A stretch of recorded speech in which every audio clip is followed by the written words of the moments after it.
Team में शामिल किया गया है। और खबरें विस्तार से। महाराष्ट्र में सोलापुर के एक शिक्षक को ग्लोबल टीचर पुरस्कार से नवाजा गया है। रणजीत सिंह दिसाले को ये पुरस्कार उनकी QR कोड शिक्षण व्यवस्था, लड़कियों की पढ़ाई और बाल विवाह रोकने के लिए मिला है। ये पुरस्कार पाने वाले दिसाले पहले भारतीय हैं और इस पुरस्कार में मिलने वाली 7 करोड़ की राशि साथ ही फाइनलिस्ट के साथ बांटने वाले पहले शख्स भी हैं। Winner, Global Teacher Prize 2020 is Ranjit Desale from India.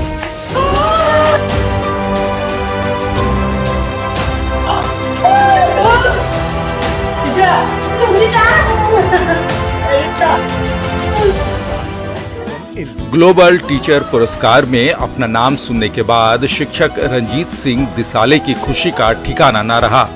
Virtually programme में शामिल हुए दिसाले के माता-पिता को अपने बेटे पर नाज है। Ranjit Singh Disale global teacher award जीतने वाले पहले भारतीय हैं और यूनेस्को के साथ लंदन के वॉर्की फाउंडेशन की ओर से उन्हें पुरस्कार के तौर पर $10 लाख यानी करीब 7 करोड़ रुपए की धनराशि मिली।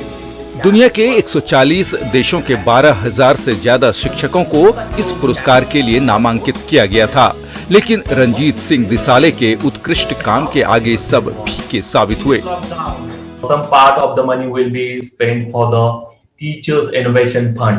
Like my innovation was scaled across the state and across the country. There might be some teachers whose innovation, like me, would be scaled up.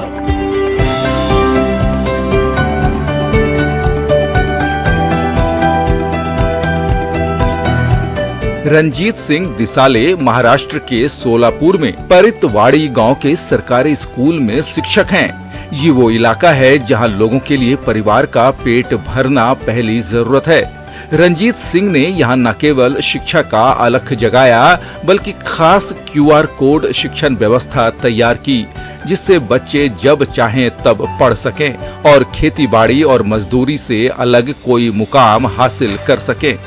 दिसाले के प्रयासों से पूरे इलाके में न केवल शिक्षा व्यवस्था सुधरी बल्कि बाल विवाह और बाल मजदूरी जैसी कुरीतियां भी दूर हुई। इसके लिए उनके स्कूल को best school innovative researcher of the year, innovator of the year समेत कई पुरस्कार मिल चुके हैं। अब वे ग्लोबल टीचर अवार्ड की धनराशि को भी अपने साथी फाइनलिस्ट के साथ बांटेंगे, जिससे पूरी दुनिया में शिक्षा व्यवस्था बेहतर हो सके। ये पहली बार है जब ग्लोबल टीचर अवार्ड विजेता अपनी धनराशि को साथी फाइनलिस्ट के साथ बांटेगा।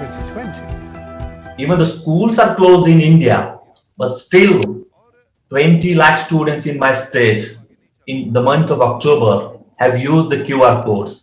So I think that the idea, it was a micro level innovation, but it has really changed the learning style of the students in our country. देश में अपने तरीके को अन्य टीचरों तक पहुंचाने के लिए दिसाले अब तक 500 से अधिक आर्टिकल और ब्लॉग लिख चुके हैं। उनके QR कोड सिस्टम को भी सरकार NCERT की किताबों में अपना चुकी है।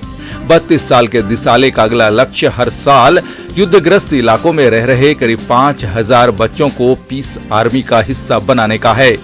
उन्होंने इस प्रोजेक्ट को लेट्स क्रॉस द बॉर्डर नाम दिया है, जिसमें 8 देशों के करीब 19,000 छात्र जुड़ भी चुके हैं।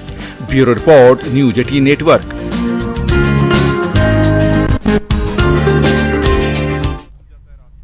जहां चाह वहां राह। तमिलनाडु के कोयम्बटूर के रहने वाले जवाहर पर यह बात बिल्कुल सटीक बैठती है, जिन्होंने 6 घंटे में 44.8 किलोमीटर पैदल चलकर विश्व कीर्तिमान बनाया है। तमिलनाडु के कोयम्बटूर में 40 साल के जवाहर ने नया विश्व कीर्तिमान बनाया है। उन्होंने अपने जन्मदिन और पिता की पुण्यतिथि को यादगार बनाने के लिए पैदल सफर किया है और मात्र 6 घंटे में 50,362 कदमों के जरिए 44.800 किलोमीटर पैदल नाप दिया। उन्होंने व्यक्तिगत पुरुष श्रेणी में ये नया कीर्तिमान स्थापित किया है। The motive for me to take up walking and this particular record and this particular day, bring an awareness towards walking itself. because I believe and I have personally experienced that walking and gentle running or jogging itself, they are fantastic stress busters. Jawahar का इरादा अभी यहीं नहीं रुकने वाला है। अब वे 1 लाख कदम चलकर ज्यादा से ज्यादा दूरी तय करने पर काम कर रहे हैं, जिससे आने वाले समय में ये भी एक रिकॉर्ड बन जाए। Bureau report, news 18 network.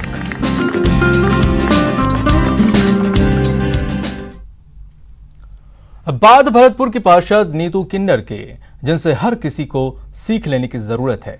Neetu मौसी साल 2012 से ही आर्थिक तौर पर कमजोर परिवार की हिंदू और मुस्लिम बेटियों का घर बसाकर धार्मिक एकता की मिसाल पेश कर रही हैं। जी हाँ, इन सभी बेटियों का घर बसा रही है एक किन्नर। नाम है नीतू मौसी। आर्थिक रूप से कमजोर बेटियों का घर बसाती हैं, साथ ही साथ समाज को संदेश भी देती हैं। आज नवा सामूहिक विवाह है, 3 मुस्लिम 7 हिंदू कन्याएं हैं और गाइडलाइन का पालन करते हुए 2-2 आदमी बुलाए लड़का लड़की के संग, और हाथ जोड़े की विनती है तो जो भी कोई शादी विवाह समारोह करे तो कोरोना का जो गवर्नमेंट का वो है उसका पालन करते हुए करे।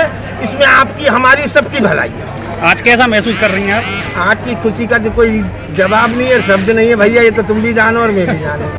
नीतू मौसी ने हिंदू मुस्लिम एकता की मिसाल पेश करते हुए 10 जोड़ों का विवाह संपन्न कराया।